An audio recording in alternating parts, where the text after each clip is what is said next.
દર્શક મિત્રો, હું છું બાબા સઈદ. વિજાપુરની ખબરમાં આપનું સ્વાગત છે. આપ જે યુવકને જોઈ રહ્યા છે તેમનું નામ છે પઠાણ સલીમ ખાન યાકૂબ ખાન. દર્શક મિત્રો, આપને જણાવી દઈએ કે પરમ દિવસે જે સોમવારની ઘટના ઘટી હતી જેમાં આપણે ફુદેરા સરખેજની બસ છે જે ડેલી રૂટ પર ફુદેરાથી જઈને સરખેજ જાય છે.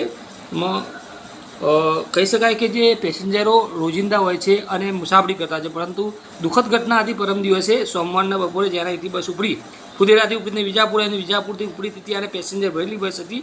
ત્યારે ઈશ્વરપુરાથી આગળ જતા તે સમયે જે ડ્રાઈવર હતા જેમનું નામ હતું ચાવડા રાજેન્દ્રસિંહ, તેમને અચાનક હૃદયરોગનો હુમલો પડ્યો હતો અને તે ગાડીનું જે સ્ટીયરિંગ પરનું કાબુ કહી શકાય કે કંઈક અંશે ગુમાવી બેઠા હતા. ત્યારે બે યુવાનો હતા ત્યાં જે ડ્રાઈવરની પાછળની સીટ પર બેઠા હતા, તેમણે કંઈક કરીને જે તે સમયે ડ્રાઈવરને એટેક આવ્યો ચાવડા રાજેન્દ્રસિંહ. તે સમયે ગાડીને કંટ્રોલ કરીને જે અંદર પેસેન્જર ભરેલા હતા તેમનું જીવ બચાવ્યું અને તેમને જે સલામત સ્થળે મૂક્યા, એટલે કે ગાડીને સ્ટીયરિંગ પર કાબુ લઈ અને સાઈડમાં કરી અને નુકસાન થતાં મોટી જાનહાનિ થતાં ભારે જાનહાનિ થતાં અટકાવી હતી. તે બાબતે આપણે પઠાણ સલીમ ખાનથી વાતચીત કરી અને જાણીશું કે ઘટના શું હતી અને કેવી રીતે બની અને તેમને શું કર્યું.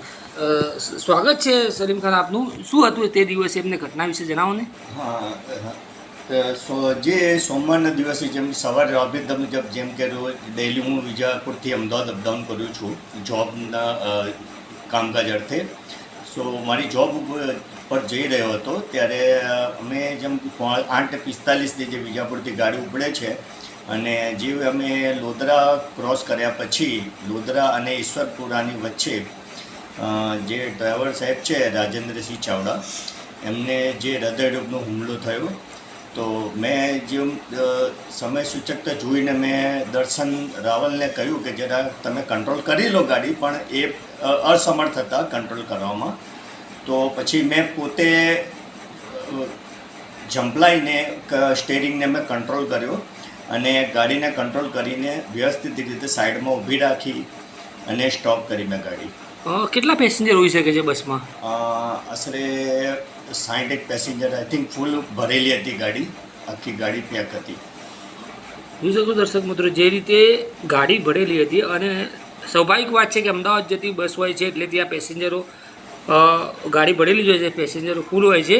ત્યારે આવી જે વારદાત હોય છે, આવી ઘટનાઓ છે તે ખરેખર જે યુવાનો હતા બંને, એ યુવાનોએ સરાહનીય કામગીરી કરી છે. ત્યાંના અમારી વિજાપુરની ખબર પર આ યુવાનોને સેલ્યુટ કરે છે સલીમ ખાન પઠાણને.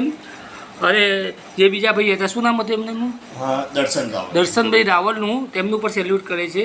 કેમ કે જે દરબાર હતા, જે એમનું તો દુઃખદ અવસાન થઈ ગયું, તે તેમના માટે પણ વિજાપુરની ખબર જે દિલગીરી વ્યક્ત કરે છે. પરંતુ આવા જે બનાવો બનતા હોય, આવી ઘટના બનતી હોય ત્યારે યુવાનો જે રીતે સતર્કતા વાપરે છે અને જે રીતે કહી શકાય કે જે બસ ભરેલી હતી ત્યારે સ્ટીયરિંગ પરનું કાબુ કહી શકાય કંઈક અંશે ડ્રાઈવર દ્વારા છૂટી ગયો હતો, ત્યારે આ યુવાનો દ્વારા સમય સૂચકતા વાપરી અને ગાડી પર કંટ્રોલ કરી, બસ પર કંટ્રોલ કરીને 60 જેટલા મુસાફરો, 50 જેટલા મુસાફરો જે હોય તેમની જે જીવ જોખમમાં હતું તેમને જીવ જોખમમાંથી મુક્ત કરાયું હતું. આવા સમાચાર અને અપડેટ લઈને અમે ફરીથી મળતા હશું. ત્યાં સુધી અમને રજા આપો. વિજાપુરની ખબર. નમસ્કાર.